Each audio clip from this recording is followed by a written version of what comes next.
اعوذ باللہ من الشیطان الرجیم بسم اللہ الرحمن الرحیم۔ سورہ رعد آیات نمبر 33 تا 37 میں کفار کو تنبیہ کہ انہوں نے ایسی چیزوں کو اپنا معبود بنا رکھا ہے جو کسی چیز پر قدرت نہیں رکھتے۔ ان لوگوں کے لیے دنیا میں بھی عذاب ہے اور آخرت میں بھی۔ انہیں اللہ سے بچانے والا کوئی نہ ہوگا۔ جن لوگوں نے تقوی اختیار کیا ان کا ٹھکانہ جنت ہوگا، کافروں کا ٹھکانہ جہنم ہوگا۔ اہل کتاب کا ایک گروہ جو حق پر قائم تھا، اس نے قرآن کا خوش دلی سے خیر مقدم کیا، جبکہ دوسرا گروہ اس کا دشمن بن گیا۔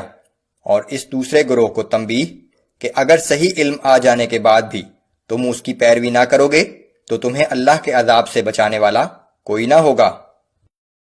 اعوذ باللہ من الشیطان الرجیم افمن هو قائم على كل نفس بما كسبت وجعلوا لله شركاء۔ بھلا وہ ہستی جو ہر نفس کے ایک ایک عمل سے باخبر ہو، وہ ان شرکا کے برابر ہو سکتی ہے جنہیں اپنی بھی خبر نہیں، لیکن پھر بھی ان کافروں نے اللہ کے ساتھ شریک مقرر کر رکھے ہیں۔ قل سموهم، اے پیغمبر صلی اللہ علیہ وآلہ وسلم، آپ ان سے فرمائیے کہ ذرا ان شریکوں کی صفات تو بتاؤ۔ اللہ تو ہر چیز پر قادر ہے، تمہارے بنائے ہوئے شریک کیا کر سکتے ہیں؟ ام تنبئونه بما لا يعلم في الارض ام بظاہر من القول۔ کیا تم اللہ کو ایسی چیزوں کی خبر دے رہے ہو کہ جن کے زمین میں وجود سے وہ بے خبر ہے، یا تم لوگ یوں ہی جو منہ میں آتا ہے کہہ ڈالتے ہو؟ بل زین للذین کفروا مکرهم وصدوا عن السبیل۔ بلکہ حقیقت یہ ہے کہ ان کافروں کا مکر و فریب ان کی نظر میں خوشنما بنا دیا گیا ہے اور وہ راہ راست سے روک دیے گئے ہیں۔ ومن يضلل اللہ فما له من هاد۔ پھر جسے اللہ ہی گمراہی میں بھٹکتا چھوڑ دے، اسے کوئی راہ دکھانے والا نہیں ہے۔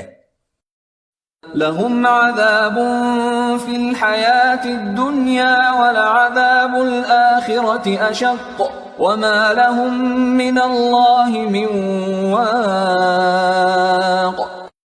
ان لوگوں کے لیے دنیا کی زندگی میں بھی عذاب ہے اور آخرت کا عذاب تو یقیناً اس سے بہت سخت ہوگا، اور اللہ کے عذاب سے انہیں کوئی بچانے والا بھی نہ ہوگا۔ مثل الجنة التي وعد المتقون تجري من تحتها الأنهار أكلها دائم وظلها۔ اور جس جنت کا متقیوں سے وعدہ کیا گیا ہے، اس کے اوصاف یہ ہیں کہ اس کے نیچے نہریں بہتی ہوں گی، اس کے پھل بھی دائمی ہوں گے اور اس کا سایہ بھی دائمی ہوگا۔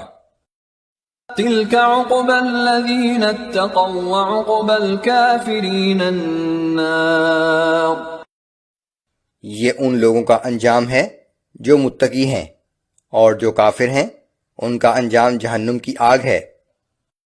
والذين آتيناهم الكتاب يفرحون بما أنزل إليك ومن الأحزاب من ينكر بعضه۔ اے نبی صلی اللہ علیہ وآلہ وسلم، جن لوگوں کو ہم نے آپ سے پہلے کتاب دی تھی وہ اس قرآن سے جو ہم نے آپ پر نازل کیا ہے خوش ہوتے ہیں، لیکن ان میں ایسے لوگوں کی بھی ایک جماعت ہے جو اس کی بعض باتوں کا انکار کرتے ہیں۔ قل انما امرت ان اعبد اللہ ولا اشرک به۔